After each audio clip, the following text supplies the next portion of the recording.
2023년 첫 번째 주간 어떠셨습니까? 마음이 바뀌었어요? 네. 네, 바뀐 부분도 있고 어떤 분들은 큰 변화는 없을 수 있지만 맞습니다.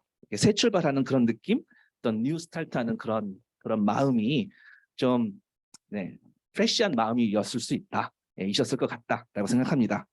자, 2023년으로 바뀌면서 저희 경건의 시간 본문 말씀이 민수기로 바뀌었어요. 민수기로. 오늘 본문도 민수기이고요. 읽어보셨는데 어떠셨어요? 민수기 묵상하시기 쉬우신가요? 어려우신가요? 어렵습니다. 그래서 여러분들에게 좀 도움을 드리고자, 여러분들이 도움이 필요하실 것 같아서 간단히 민수기를 또 소개하고 오늘의 메인 파트로 넘어가려고 합니다. 자, 먼저 민수기는요, 이스라엘의 지도자인 누가? 모세가 기록한 책인데요. 자, 모세는 총 몇 권의 책을 성경에 기록했을까요? 모세가 기록한 책 총 5권. 그것을 우리가 모세 오경이라고 합니다. 혹시 5권의 책을 순서를 아시는 분이 있을까요? 5권? 1, 2, 3, 4, 5번. 성경에 1, 2, 3, 4, 5번. 창세기, 출애굽기, 레위기, 민수기, 신명기. 맞습니다. 자, 맨 처음에 이스라엘 사람들이 이집트를 출발해서 광야로 가는 여정이 있는데요. 그 첫 번째 이야기가 바로 출애굽기에 시작이 됩니다. 출애굽기에서 이집트에서 노예 생활했었던 이스라엘 사람들이 이제 출발합니다. 그게 이제 출애굽기에 나오는 얘기고요. 그리고 어디로 도착하죠? 이집트에서 출발해서 처음 도착해서 머무는 곳이 어딘가요? 무슨 산인가요? 시내산. 네, 맞습니다. 시내산이라는 곳에 도착합니다. 자, 시내산에서 중요한 사건이 많이 일어나는데 대표적인 게 어떤 일이 있죠? 시내산에서 제일 중요한 사건이 뭐냐면 십계명 돌판을 받은 것이죠. 그리고 각종 명령이 또 이스라엘 백성들에게 주어집니다. 요 배경 지식을 알고 민수기를 보면 쉽습니다. 자, 시내산 주변에서 이스라엘 민족이 얼마나 머물렀을까요? 시내산 주변에서 이스라엘 민족이 한 1년 정도, 한 1년 2개월 정도 민족 전체가 시내산 주변에 머무릅니다. 오늘 이 민수기 본문 말씀은요, 그렇게 1년에서 한 1년 2개월 정도가 되는 그 시점이에요. 그리고 나서 다시 출발하는 과정입니다. 자, 어디로 이동할까요? 목표는 어디인가요? 이스라엘 민족이 지금 어디를 목표 삼아서 출발한 거죠? 가나안 지역. 가나안 지역. 자, 이 시내산에서 가나안 지역까지 걸어서 천천히 가도 한두 달이면 도착할 수 있는 곳을 실제로 민수기에서는 얼마나 걸리죠? 민수기에서는 얼마나 걸리죠? 가나안 지역까지 들어갈 때 40년, 한 about 39년 정도 걸립니다. 38, 9년 정도. 굉장히 고급 정보를 알고 계십니다. 그리고 나서 가나안 땅에 들어가지요. 자, 요 민수기는 그 38, 9년의 세월을 기록한 책인데 시내산에서 출발해서 가나안 땅까지 가는 여정, 한마디로 광야 여정이에요. 광야 여정, 광야길이에요. 요 기간을 지금 민수기에서 기록했는데요. 민수기에서 이 광야 생활을 기록한 이유가 무엇일까요? 하나님의 백성들이 가나안 땅에 들어가서, 그러니까 이집트를 출발해서 가나안 땅에 속히 들어가는 그 여행 미션을 끝내는 것이 중요하죠. 중요한데요. 그렇지만 그 미션을 마치는 것만큼 중요한 것이 광야 생활 가운데 있어요. 광야 생활 가운데. 그 광야 생활을 통해서 하나님은 당신의 백성들을 다듬어 가세요. 답답하고 더디지만, 몇십 년 걸리지만 오랜 시간을 통해서 하나님은 자신의 백성을 믿음의 군사로 다듬어 만들어 가십니다. 오케이. 그러면 민수기가 무슨 뜻인지 아세요? 민수기. 민은 백성 민자고 수는 숫자입니다. 기는 이제 기록할 때 기자인데요. 그럼 뭡니까? 백성의 숫자를 기록하고 조사하는 거예요. 그게 민수기 1장부터 나와요. 여러분들 이 이스라엘 백성의 숫자가 궁금하신가요? 별로 궁금하지 않죠. 근데 민수기 1장에서 어마어마하게 숫자가 많이 나오죠. 왜 이런 인구 조사를 하죠? 민수기에는 이걸 이제 계수한다, 카운트한다라는 표현을 쓰는데요. 왜 이런 카운트를, 왜 인구 조사를 합니까? 자, 1장에 보면은 인구 조사를 하는 대상이 특정되어 있어요. 1장 2절 3절에 보면은요. 인구 조사 대상이 남자인가요? 전체인가요? 남자만이에요. 나이는요? 절 연령인가요? 아니면 20세 이상만인가요? 20세 이상만. 맞아요. 한마디로 20세 이상의 남자만 카운트한 이유가 뭘까요? 싸우러. 군사를 만들려고. 총 몇 명이 모였죠? 20세 이상이?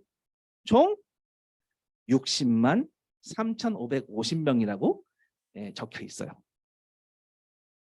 그러면 20세 이상 남자만 60만이 넘어요.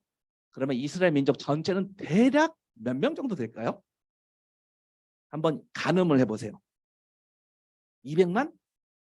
250만? 300만? 네, 학자들은 어림잡아서 200만 명 혹은 250만 명, 많게 보시는 분은 250만 명까지 봅니다. 자, 그 정도 인구면 우리나라 도시 중에서 대구광역시 인구가 about 200에서 그 정도 사이즈예요. 그러니까 지방의 도시 사이즈예요. 오늘날에. 그러면 많은 숫자죠.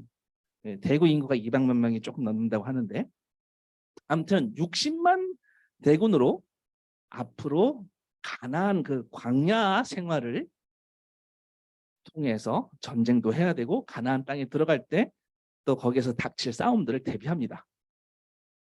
1장은 숫자를 센다고 했어요. 근데 2장은 1장은 숫자를 세서 군대에 싸울 수 있는 군대의 숫자를 파악하고요. 2장은 각 지파별로 진영을 나눕니다. 아까 여러분들 QR코드 찍으신 거 거기에 맨 표지 보십시오. 표지.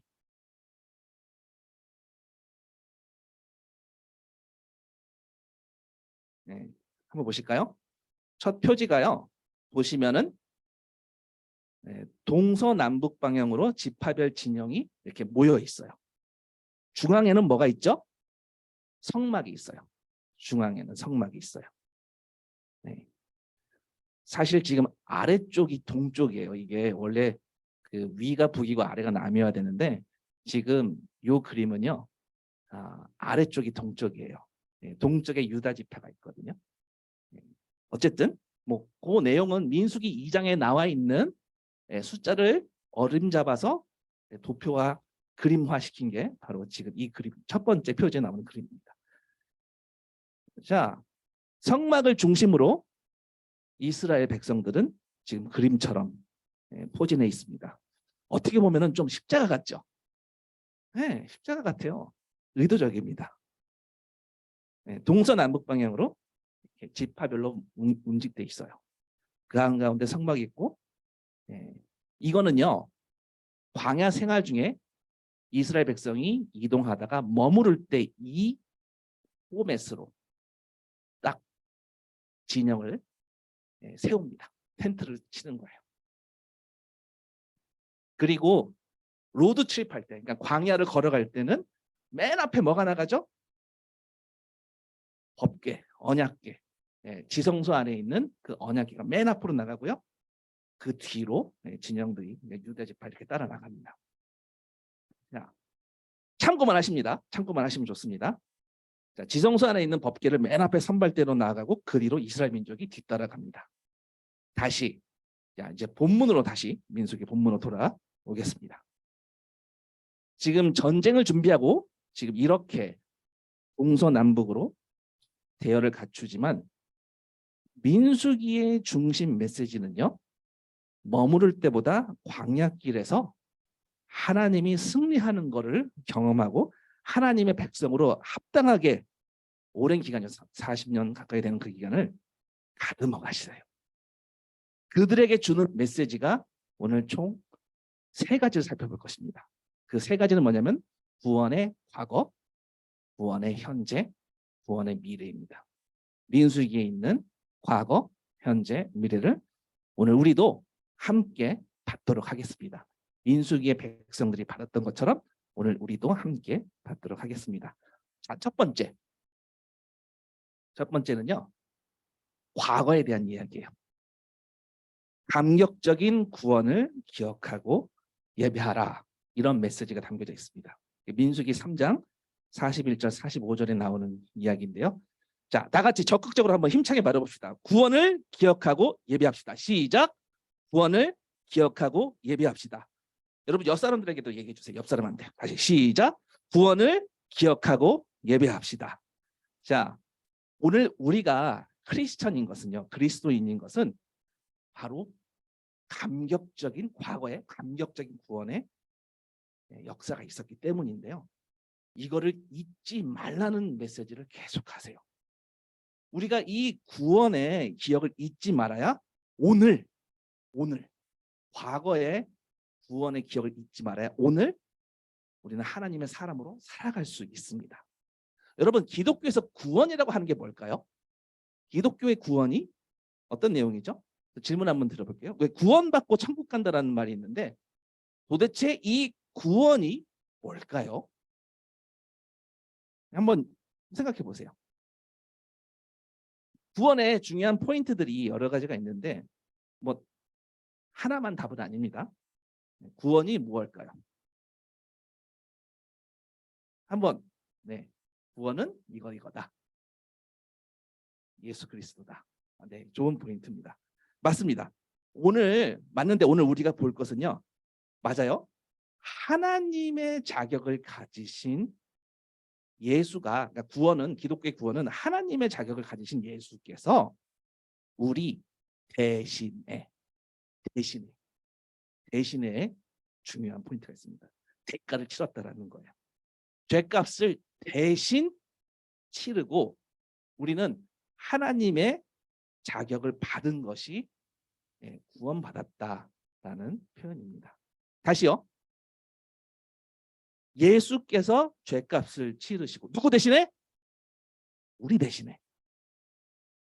하나님의 축복으로부터 제거돼야 마땅한 죄인들인데 그 대신에 우리에게 주어진 것은 하나님의 자녀라는 자격이 주어졌어요. 기독교의 구원을 설명하려면 끝이 없지만 간단하게 표현해 봤습니다. 대신에라는 요 단어가 포인트예요. 민수기 3장 41절에 아까 읽었는데요. 나는 여호와라. 이스라엘 자손 중 모든 처음 태어난 자 대신에 레위인을 내게 돌리고 또 이스라엘 자손의 가축 중 모든 처음 태어난 것 대신에 레위인의 가축을 내게 돌리라. 45절에 또 한번 반복하세요. 그 밑에 45절에 이스라엘 자손 중 모든 처음 태어난 자 대신에 레위인을 취하고 또 그들의 가축 대신에 레위인의 가축을 취하라. 레위인은 내 것이라. 이렇게 말씀하셨어요. 어떤 단어를 제가 지금 계속 강조하고 있죠? 대신에, 이 단어를 강조하고 있습니다. 본문을 보니까 누구 대신에 레위인을 하나님께 돌린다고요? 지금 대신에 누구 대신에 하나님께 돌려요? 예, 이스라엘 각 가정에 태어난 장손들, 장남들, 장자들, 그리고 가축 중에 처음 태어난 것 대신에 무엇을 하나님께 돌리나요? 레위인의 가축이에요. 조금 어려운 부분일 수 있는데요. 그냥 지금은 대신에라는 말만 기억해 주세요. 대신에가 중요한 말이에요. 이스라엘의 장남들, 장손들 대신에 레위인을 하나님께 돌린다? 이게 무슨 뜻이에요? 레위인이 하나님 거라는 거예요. 하나님 전용이라는 거예요. 요걸 우선 기억하세요. 이스라엘에서 레위인을 데리고 하나님 걸로 취하시면서 다 받은 걸로 치시는 거예요. 누구 대신에?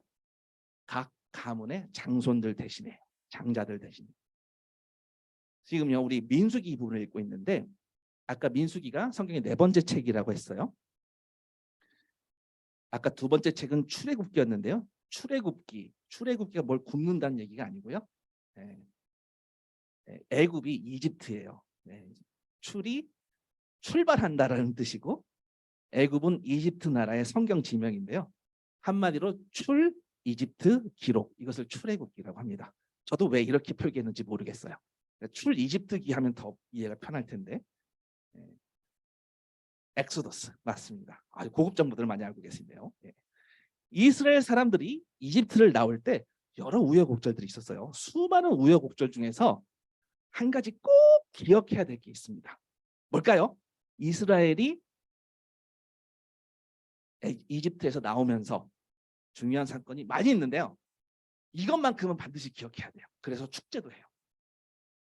그게 뭐냐면요. 영어로는 Passover. 그러니까 pass는 뭐죠? 지나간다는 뜻이죠. over는 뭐예요? 무언가 위로 이렇게 건너가는 거죠. 그러니까 여기는 그냥 패스하고 건너뛰는 거죠. 이거를 유월이라고 해요. 유월. 기독교 용어가 좀 와닿지 않죠. 아무튼 패스오버라는 유월절이라는 축제가 파티가 있습니다. 이집트를 나올 때 하나님은요 바로 왕을, 바로도 사실은 파라오예요. 파라오를, 이집트의 파라오를 벌 주시려고 해요. 자, 이집트의 바로 왕과 그 나라를 벌 주기 위해서 하나님은 모든 첫 번째 생명체들을 데리고 가세요. 모든 집의 첫째들을 예외 없이. 자, 여기서 첫째 한번 손 들어보십시오. 첫째. 첫째면서 장남. 네. 예, 이 사람들은 하나님께서 데리고 가실 수 있는 일이 출애굽기에 있습니다. 이집트의 모든 집의 장남들을 하나님이 데리고 가셨어요. 모든 생명체들 예외 없이 심판하세요. 아까 QR 찍으신 거 2번째 페이지 보세요. QR 찍으신 거 2번째 페이지 보시면 자 거기에 장자의 죽음이라고 적혀 있어요. 어떤 그림이 보이시나요? QR 어떤 그림이죠? 지금 이집트의 왕 파라오가 자기 장남을 안고 표정 보세요. 표정. 넋이 나가 있는 표정이죠. 그 옆에 있는 여자는 왕비로 보입니다. 어떻게 돼 있죠? 고개를 파묻고 울고 있는 것 같아요. 이게 이집트의 모든 장남들을 하나님께서 데리고 간 사건이에요. 이게 출애굽기의 마지막 재앙, 10번째 재앙이었어요. 그런데 예배를 두셨습니다. 예배를.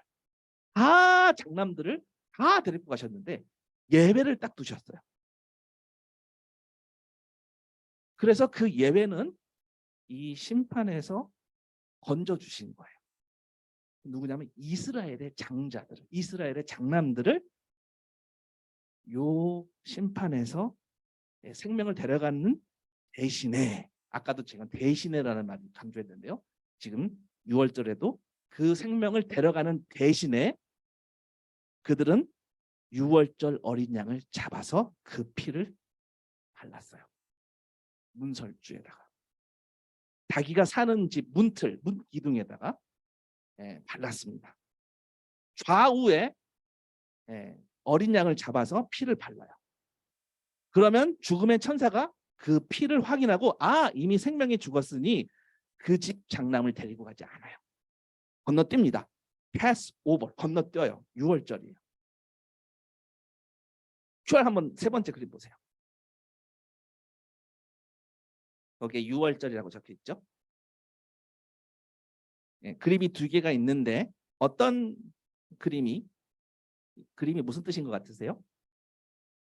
보면은 바닥에 공통적으로 누워있는 동물이 있어요. 어떤 동물이 누워있죠? 하얀 어린 양이 누워 있습니다. 자, 기독교에서는 이 어린 양이 무엇을 상징하나요? 어린 양 예수 그리스도를 상징합니다. 나 대신에 죽은 어린 양인 거죠. 이집트에서 나올 때 이스라엘의 장남 대신에 어린 양의 생명을 데리고 가신 거예요. 무엇을 상징합니까? 구원의 가장 중요한 부분인데요. 무엇인가요? 아까 얘기했습니다. 하나님의 자격을 가지신 어린 양 예수가 우리 대신에 대가를 치르고 죄값을 대신 치르고 죽으신 사건을 상징하는 거예요. 십자가 사건을 상징합니다. 이걸 통해서 우리가 구원을 얻었다라고 기독교는 그렇게 얘기합니다. 이 일을 통해서 하나님의 자녀로, 내가 하나님의 원수였는데 대신에 하나님께 속한 아들로 받아졌습니다. 오늘 민수기 본문에 나오는 레위인은요, 이 장남들, 죽었어야 될 장남들을 대신해서 하나님이 취했다, 그걸 상징하는 거예요. 그래서 이스라엘 민족 가운데 레위 가문은 하나님이 취한, 하나님이 택한 자들이에요. 그러니까 하나님 거라는 거예요. 하나님 전용이라는 거예요. 12지파 중에 한 지파를 하나님 걸로 선택하시고 상징인 거죠. 그리고 모든 이스라엘 전체가 하나님께 속한 것으로 간주하신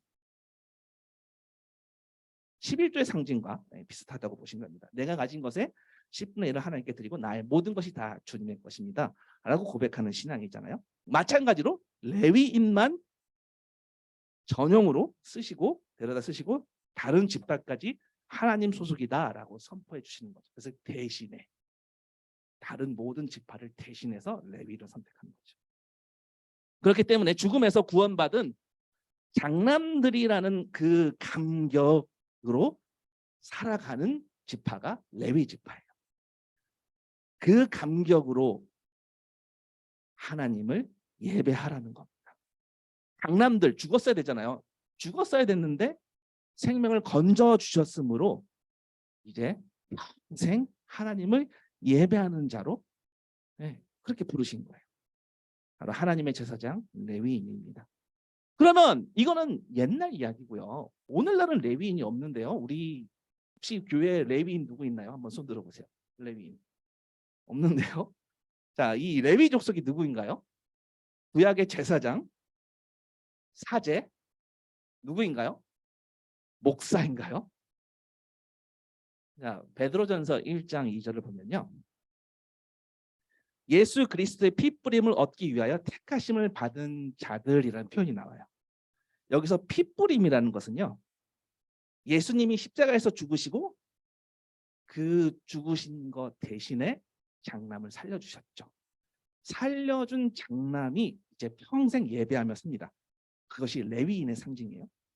하나님은요, 이 말은 그냥 쉽게 말해서 우리를 레위인으로 선택했다라는 거예요. 우리 그리스도인을 레위인으로 선택했다라는 거예요. 우리를 대신해서 그리스도께서 죽으셨기 때문에 이제 완전히 우리는 하나님께 속한 인생이다, 이런 말이에요. 그래서 지금 우리가 다 레위인이고 우리가 그리스도인이 다 제사장인 거예요. 베드로전서 2장 9절에 너희는 택하신 족속이요, 택하신 족속, 레위 족속이요, 왕 같은 제사장들이요, 거룩한 나라요, 그의 소유가 된 백성이니 라고 우리에게 그렇게 선포가 되었습니다. 자, 제사장의 역할은 뭐죠? 하나님을 섬기는 사역자죠. 어떤 마음으로 섬기나요? 어린 양이 내가 죽어야 할 그 자리에서 대신 죽으셨기 때문에, 대신 죽었다, 다른 말로 대속이에요. 대신 죽었다, 대속. 용어가 중요한 건 아닙니다. 용어 때문에 혹시 성경 말씀 안 들릴까 봐 대신 죽으셨다, 이게 중요합니다. 나 대신에 죽으셨다는 이 감격이 우리의 예배의 파운데이션, 근간이 되고 있어요. 바로 왕 같은 제사장인 우리의 출발점은 바로 이 구원받았다라는 감격이 출발점입니다. 이 대속을 영어로는 랜섬이라고 해요. 랜섬. 근데 오늘날 이 용어는, 여기서 한번 영어 공부 한번 해보겠습니다. 랜섬은 오늘날은 어떤 의미로 쓰이냐면요, 몸값이라는 말로 인식이 되고 있어요. 몸값. 자, QR 한번 세 번째 사진, 그 다음 사진 한번 보세요. 여러분 테러범 보이십니까? 네, 테러범이 보이죠.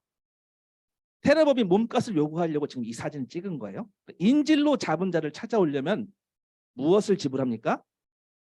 네, 몸값, 랜섬을 지불하는 거예요. 여러분도 혹시 나니아 연대기 보셨어요? 나니아 연대기에 이 몸값을 지불하는 장면이 나오거든요. 여러분 나니아 연대기는 C.S. 루이스가 기독교적 관점으로 쓴 책이에요. 그래서 거기에 에드먼드 혹시 아세요? 나니아 연대기에 나오는 에드먼드. 에드먼드가 하얀 마녀에게 인질로 잡혀 있는 장면이 있어요. 여러분들 영화 보신 분들은 아이들 영화 봤을 수도 있는데 그 에드먼드를 데려오기 위해서 몸값이 지불이 됩니다. 그 몸값은 그 영화에 의하면 뭐였냐면요, 아슬란, 그 사자였어요.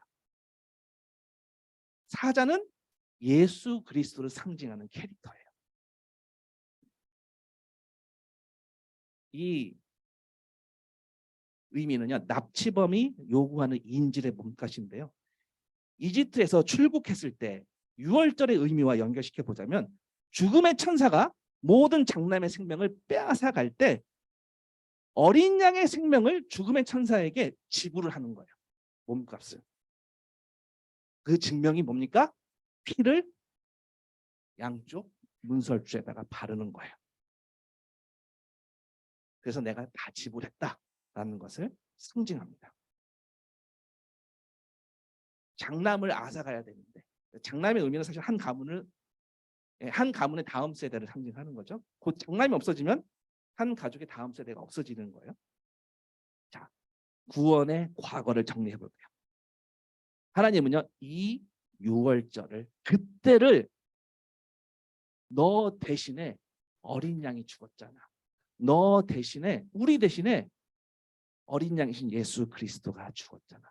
이거를 기억하고 그 감격으로 예배하라. 이게 구원의 과거형입니다. 두 번째, 구원의 현재형에 대해서 말씀드릴게요. 구원받은 백성은요, 오늘을, 과거에 그렇게 6월절을 통해서 구원받은 하나님의 백성은요, 오늘 거룩한 삶을 아주 소중하게 여겨요. 구원의 감격을 아는 크리스천의 모습은요, 거룩이라는 것을 현재 진행형으로 살아가요. 그러니까 교회에서는 어떤 사람은 구원을 감격적으로 경험하고 정말 진지하게 하나님 앞에 사는 사람이 있습니다. 그런데 또 어떤 사람은 구원받기 이전과 별반 다르지 않는 사람이 있어요. 저 사람 교회 다니는 사람 맞아? 하고 의심이 드는 사람이 있다는 거죠. 그냥 막 사는 사람처럼 보일 때가 있어요. 왜 그럴까요? 구원의 참 의미를 몰라서일 수도 있고요. 어쩌면 회개 없이, 회심 없이 죄된 삶에서 깨어나지 못한 채 구원받았다라고 착각한 것일 수도 있어요. 네, 두 번째 본문 3장 1, 2, 3, 4절에 보면요. 민수기 3장 1, 2, 3, 4절에는 아론의 아들들에 대해서 이야기를 하고 있어요. 원래 아론의 아들이 몇 명이죠? 원래는 4명인가요? 5명인가요? 4명인가요? 5명인가요? 4명. 네, 원래 4명의 아들이 있었어요. 그들은 거룩한 제사장의 역할을 맡은 아론의 자식들이었어요. 다시 말해서 하나님 곁에서 제사를 올려드리는 아주 중요한 사람들이었어요. 제사는 다른 말로 말해서요, 예배예요. 예배. 구약의 제사는 우리의 예배입니다. 본문 3장 2절, 아론의 아들들의 이름은 이러하니 장자는 나답이요 다음은 아비후와 엘르아사가 이다 말이니.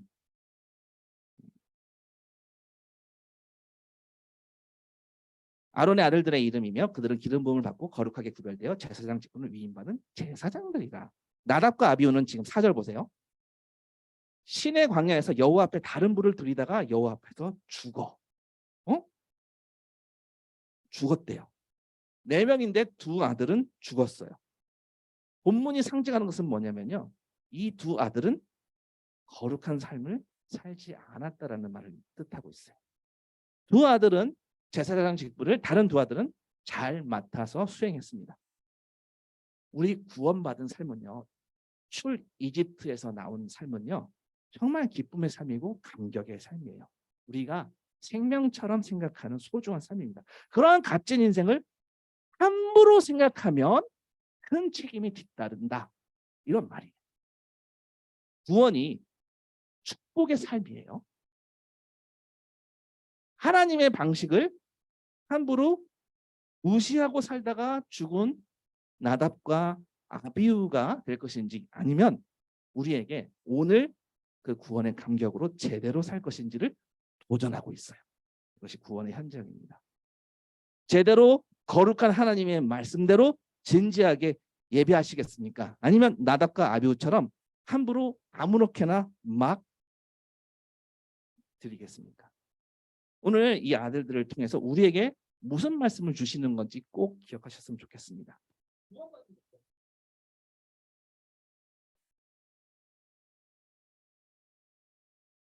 구원받은 백성은요, 거룩한 삶을, 지금 주신 새로운 이 삶을 아주 소중하게 여긴다라는 것을 보여주시는 거예요.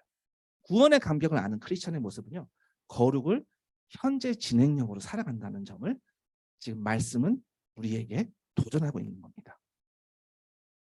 다른 불을 들이다가 여호와 앞에서 죽었대요. 다른 불. 이게 무슨 불일까? 다른 불.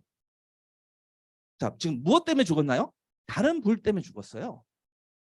쉽게 말해서 하나님께 드려야 되는 불이 있는데 아무거나 막 갖다 쓴 거예요. 감사합니다. 막 아무거나 드렸다라는 거예요. 하나님은 원래 제사를 드릴 때요, 예배를 드릴 때 사용하는 불을 특정하셨거든요. 이 불로 예배를 드리라고, 제사 드리라고 특정하셨어요. 그 제사를 드리는 성막 안에 이 번제단이 있는데요. 그 제단인데 태우는 제단이거든요. 여기 불을 갖고 성소 안에 분향하러 들어가는 거예요. 근데 아무 불이나 막 갖고 들어가는 거예요. 나답과 아비후가. 레위기 16장 12절에는 찾아보시지 않으셔도 됩니다. 제가 읽을게요. 향로를 가져다가 여호와 앞 제단 위에서 피운 불을 그것에 채우고, 그러니까 번제단에서 피운 불을 그것에 채우고, 또 곱게 간 향기로운 향을 두 손에 채워 가지고 휘장 안에 들어가서 여호와 앞에서 분향하여 향연으로 증거계 위 속죄소를 가리게 할지니 그리하면 그가 죽지 아니할 것이요라고 특정했어요. 어떻게 해야 된다고. 하나님은요, 사실 너 말하면 안 되는데 화풀이 하신 게 아니에요. 그렇게 화풀이 하려고 죽이신 게 아니라 이미 어떻게 제사를 드려야 하는지 특정해서 말씀을 주셨어요. 근데 그대로 하지 않고 나답과 아비후는 자기 마음대로 편하게 아무데나 아무거나 구해서 갖다 드린 거죠. 하나님은요, 구별된 불을 사용할 것을 기대하셨는데 거기에 책임을 묻는 거예요. 성경에서는 하나님은요, 거룩한 것을 좋아하세요. 구별된 것을 좋아하세요. 그래서 거룩하게 구별된 사람을 택하시고, 이게 하나님의 속성인데요, 아무거나 막 받으시지 않는다라는 얘기예요. 우리도 하나님의 백성으로 살 때 그 구별된 삶을 살기를 바라고 계세요. 다른 말로, 구별된 삶을 다른 말로 거룩한 삶이라고 합니다. 구약 시대는요, 매 끼니마다 구별된 백성이라는 것을 알려주시기 위해서 먹을 수 있는 것과 먹을 수 없는 것을 정해 주셨어요. 자, 음식 자체가 중요한 게 아니에요. 먹을 때마다 아무거나 막 취하는 게 아니라 특정해서 얘기해 주세요. 내 신분이 구별되었다는 것을 알려주시는 것. 세상에 속한 건지 하나님께 속한 신분인지를 매 끼니마다 알려주시는 거예요. 그러니까 지금 구약시대가 아니기 때문에 예수님 이후로 태어난 우리는 이런 음식법을 지키지 않습니다. 그러면 십자가 사건 이후로 우린 이런 규례를 지키지 않는데, 그러면 그 의미는 우리가 어떻게 살려야 될까요? 의미를. 이제는 음식이 아니라 세상에서 살면서 내 안으로 들어오는 생각, 나한테 미치는 어떤 영향, 이런 것들을 그냥 무분별하게 아무렇게나 막 받아들여서는 안 된다라는 거죠. 그래서 거룩한 삶이라는 것은요, 아무거나 막 받아들이고 막 취하는 것이 아니라 거룩한 하나님의 말씀을 기준해서 받아들이는 거예요. 그것을 소중하게 여기고 그 말씀을 소중히 붙들고 고민하는 삶이 거룩한 삶이에요.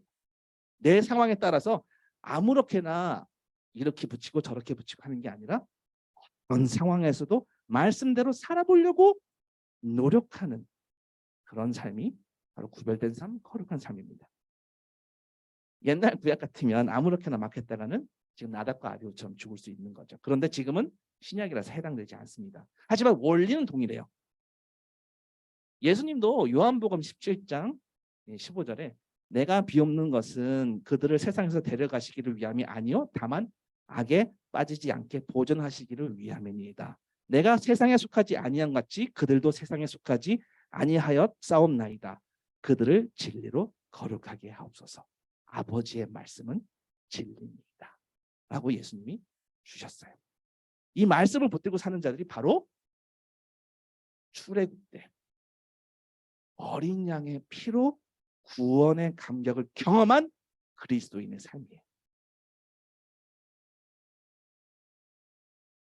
시간이 많이 지났는데요. 거룩한 삶에 대해서 조금만 더 다뤄보겠습니다. 주께 드린 삶이라는 말이에요. 민수기에서 주께 드린 레위인 제사장의 삶은요, 평생 하나님 앞에 사역해야 되는 수고스러운 삶인가요? 영광스러운 삶인가요? 영광스러운 삶입니다. 감사합니다. 제가 미국에서 20, 30대에는요, 그 교회 안에서 그러니까 전임 사역자, 전임 목회자가 되는 것이 굉장히 감사 제목이었어요. 근데 오늘날은 불상사인 것 같더라고요.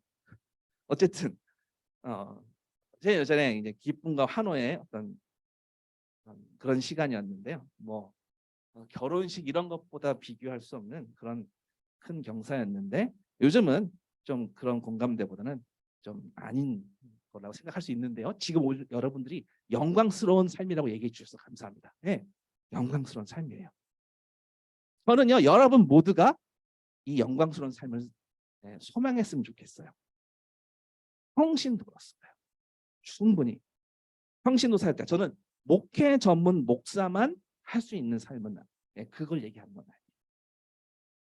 평신도 사역자. 저는 여기 평신도 사역자라는 말을 되게 싫어해요. 왜냐하면 평신도라는 말을 쓰는 순간 그러면 마치 평신도와 어떤 사제, 뭐 속된 사람과 성스러운 사람을 구별하는 것 같아갖고 저는 이 표현을 안 좋아하거든요. 그런데 전임 목회자랑 대척점에 있는 평신도 사역자를 말하는 것입니다. 그러니까 교회의 지체를 섬기고 함께 훈련을 돕고 때로 성경 말씀 배운 것을 새로운 후배들에게 가르치는 역할이 바로 평신도 사역자가 하는 일이죠. 이런 영광스러운 삶을 사시기를 저는 소망합니다. 여러분도 그렇게 다 사셨으면 좋겠습니다. 여러분 최근에 이런 섬김과 영광스러운 삶을 사셨는지 여쭤보고 싶은데요. 한번 돌아보세요.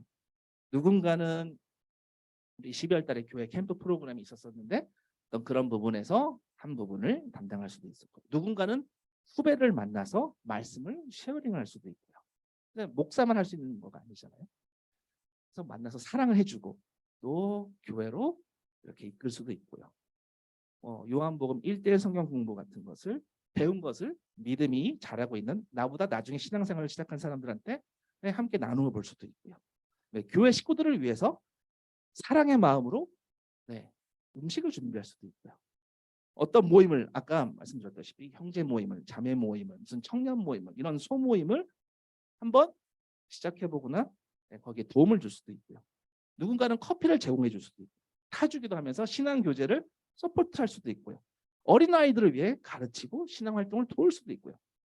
여러분들 멀리 케냐에 가서 하는 선교적 사명만 그 사역만 영광스러운 사역이라고 생각하지 않아도 됩니다. 평소 여러분들 삶의 바운더리를 조금만 넓혀도 하나님 맡겨주신 영광스러운 그런 삶이 있어요. 나의 사업과 나의 일터, 나의 가족에게만 국한시키지 마시고 한번 넓혀보세요. 물론 소홀히 하라는 얘기가 아니에요.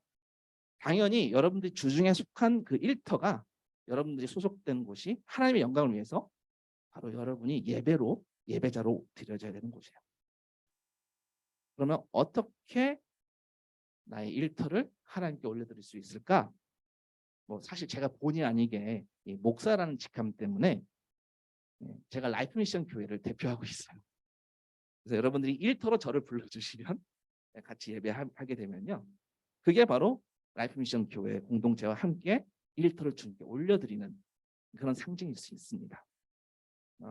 많이들 신청해 주시면 좋을 것 같아요. 이처럼 한다면 평생 하나님 앞에 사역하게 되는 영광스러운 그 레위 지파처럼 하나님 특별히 사랑하고 특별히 귀하게 여기실 줄 믿습니다. 마지막으로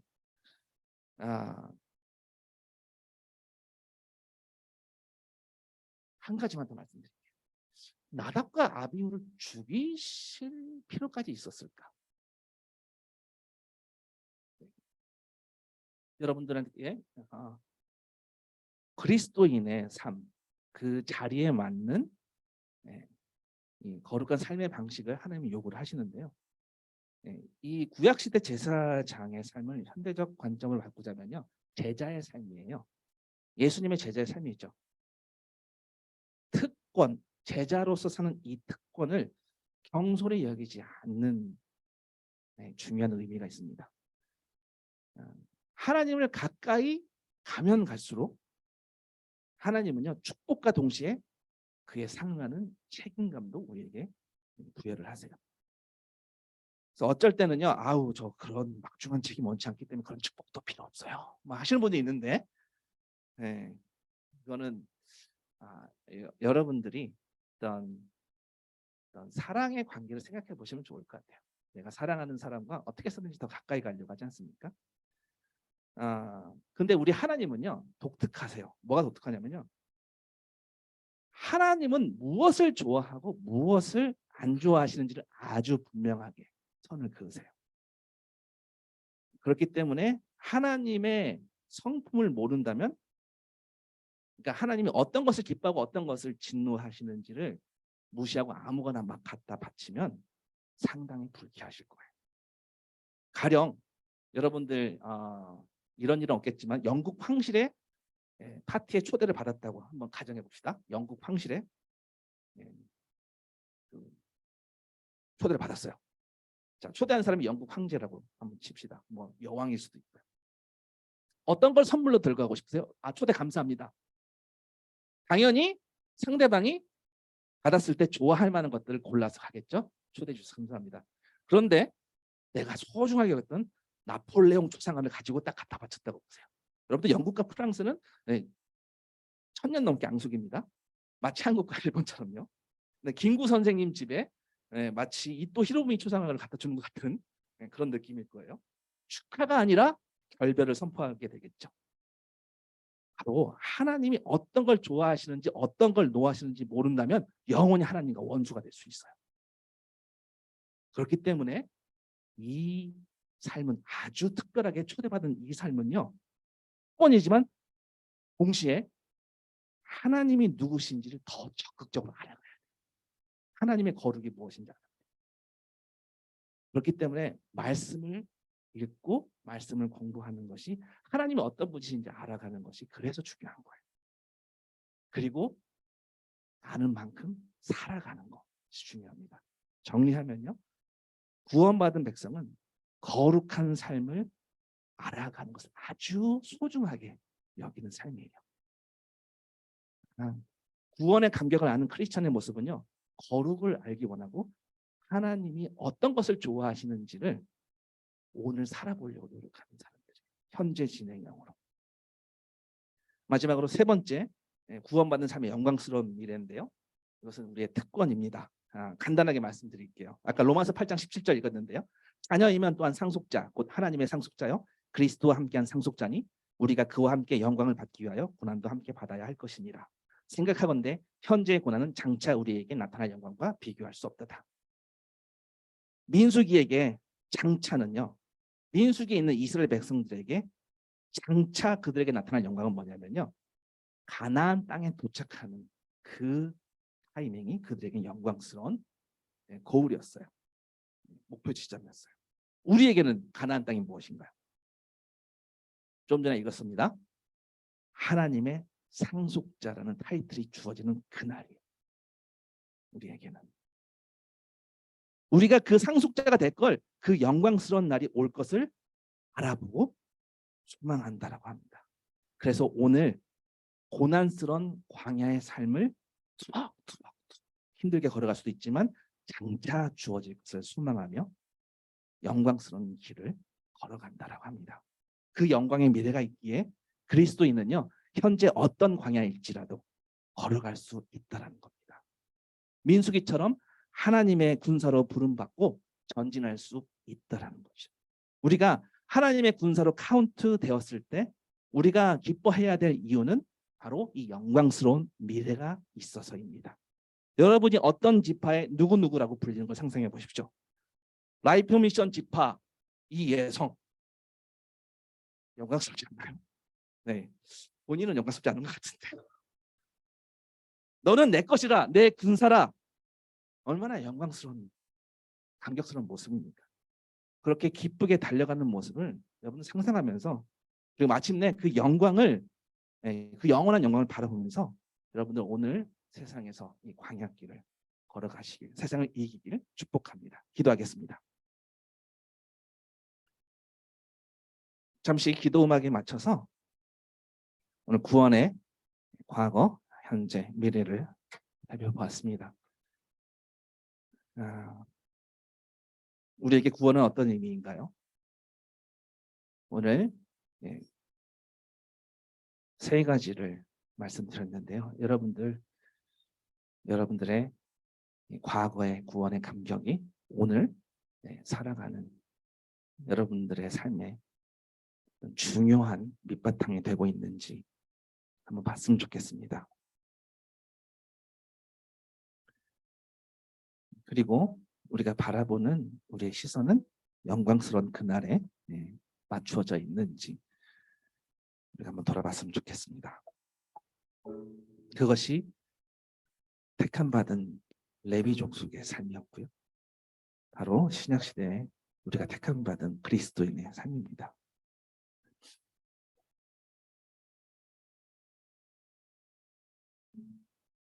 레위 지파는 이런 예배가 삶의 한복판, 한 중심이었던 것을 지켜내는 사람들이었습니다. 목숨 걸고 지켰습니다. 죽을 수도 있었습니다. 그러나 그것이 가장 영광스러운 삶이라는 것을 알고 걸어갔습니다. 그 영광을 알아보는 것, 그 가치를 알아보는 것, 그 worth를 얼만큼 worthy한지, 얼만큼 가치가 형격하게 다른 세상의 어떤 것보다 그 가치가 더 높은지 알아가는 것. 그것이 바로 예배입니다. 오늘 우리의 삶 가운데 그런 레위인의 삶, 예배자의 삶이 어떤 모습으로 드러나고 있는지 돌아보며 하나님께 기도드리겠습니다.